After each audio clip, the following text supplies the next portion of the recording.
Saudara-saudari yang terkasih, hidup adalah perjuangan dan juga pengorbanan. Maka untuk meraih sesuatu yang berharga dan berjumpa dengan seseorang yang mulia, kita sering harus berjuang dan berkorban. Itulah yang dilakukan oleh orang-orang Majus dari timur untuk menjumpai Yesus Sang Mesias. Mereka harus turun tahta, meninggalkan kerajaannya, melepaskan mahkota, dan berjalan jauh menjumpai Yesus. Saudara-saudari yang terkasih, untuk misa hari ini, pagi ini juga, ada beberapa orang yang harus berkorban, bangun pagi pada hari Minggu. Tapi bisa jadi ada juga yang memang biasa, bangun sudah dari pagi, sudah bangun, ngapain lagi? Harus pergi ke gereja, pergilah ke gereja. Tapi beberapa orang mungkin berkorban, bangun pagi masih ngantuk-ngantuk, pergi juga ngantuk-ngantuk, sampai sini ngantuk-ngantuk, lalu disegarkan gitu dengan tidak ada pengorbanan. Demikian juga kalau kita lihat di beberapa stasi di pedalaman, umat harus berjalan kaki, bahkan berperahu untuk sampai ke paroki mengikuti perayaan Ekaristi. Apalagi kalau ada acara besar di keuskupan, harus berjalan kaki, berperahu, bahkan seharian. Ada yang harus menginap di jalan dan juga pergi baru sampai ke tempat di mana ada perayaan Ekaristi.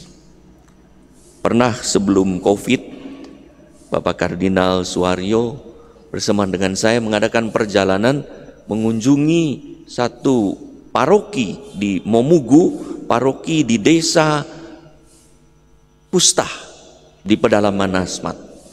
Dari Jakarta pergi malam sampai ke Timika pagi, lalu dari Timika pagi masih terbang dengan pesawat kecil ke Agats, dari Ewer naik perahu, naik speedboat ke Agats, bermalam, dari sana berperahu speedboat 5 jam ke Mumugu, berjalan sedikit, menginap, besoknya misa, selesai misa acara kembali lagi.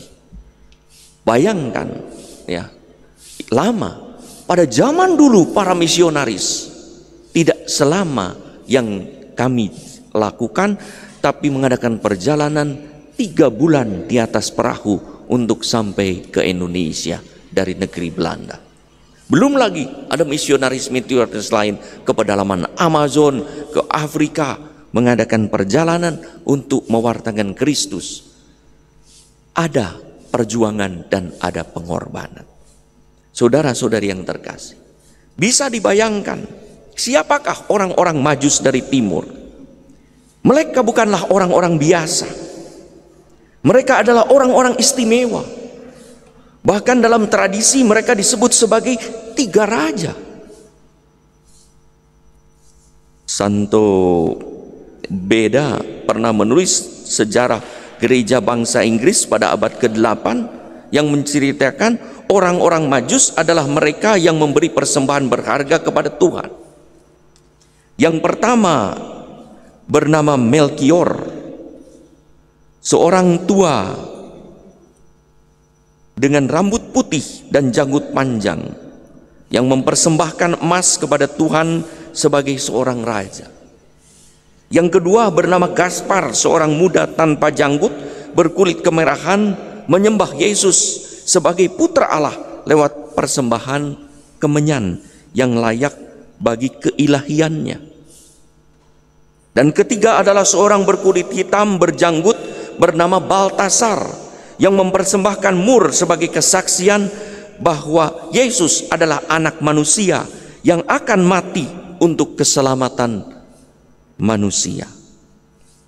Saudara-saudari yang sekasih, maka dengan niat yang tulus dan pikiran yang lurus, mereka bertemu dengan Yesus yang dicari dan dinanti, dengan setia mengikuti bimbingan bintang sebagai lambang bimbingan dari yang ilahi.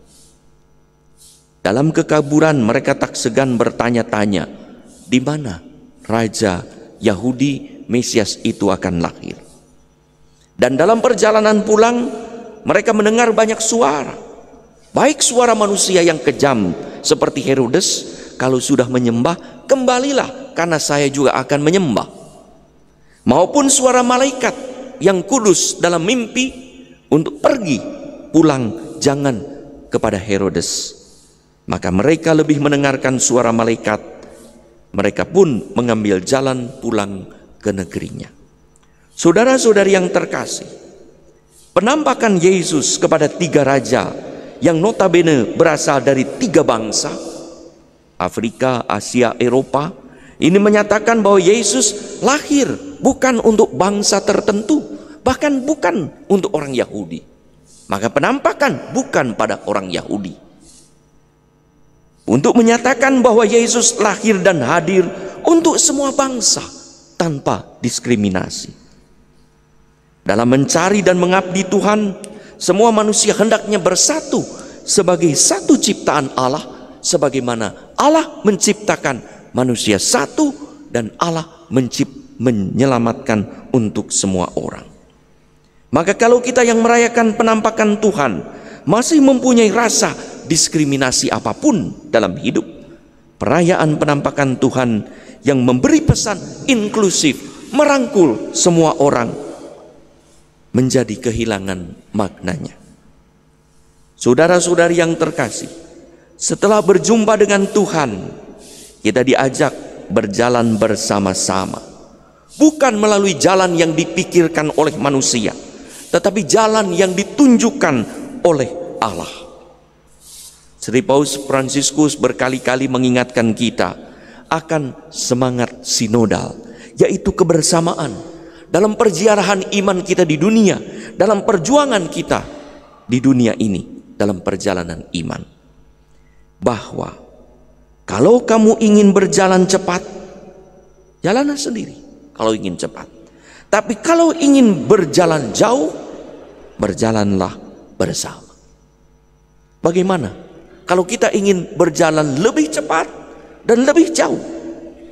Mari kita berjalan bersama-sama dengan siapapun yang berkehendak baik, tanpa diskriminasi, sesuai dengan kehendak Allah. Seperti yang dilakukan oleh 3 orang Majus dari timur. Mereka berasal dari mana-mana, berjalan bersama, mengikuti bimbingan bintang, dan pulang juga berjalan bersama, mengikuti bimbingan dari malaikat melalui mimpi. Untuk bertemu dengan Tuhan, mereka berjuang dan berkorban.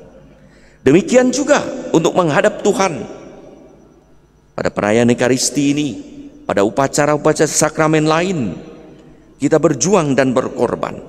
Bangun pagi, pergi dari rumah, berkorban, melakukan ini dan itu, ada yang dekat, ada yang jauh. Demikian pula untuk tekun berdoa, membaca kitab suci, berdevosi, perayaan Ekaristi, agar kita sungguh berjumpa dengan Tuhan yang kita imani dan mengalami sukacita di dalam hidup yang tak dapat diambil oleh keadaan dan oleh siapapun. Kita butuh berjuang dan berkorban. Mari kita rela berkorban dan berjuang untuk mendapatkan sesuatu yang berharga dan berjumpa dengan Tuhan yang mulia.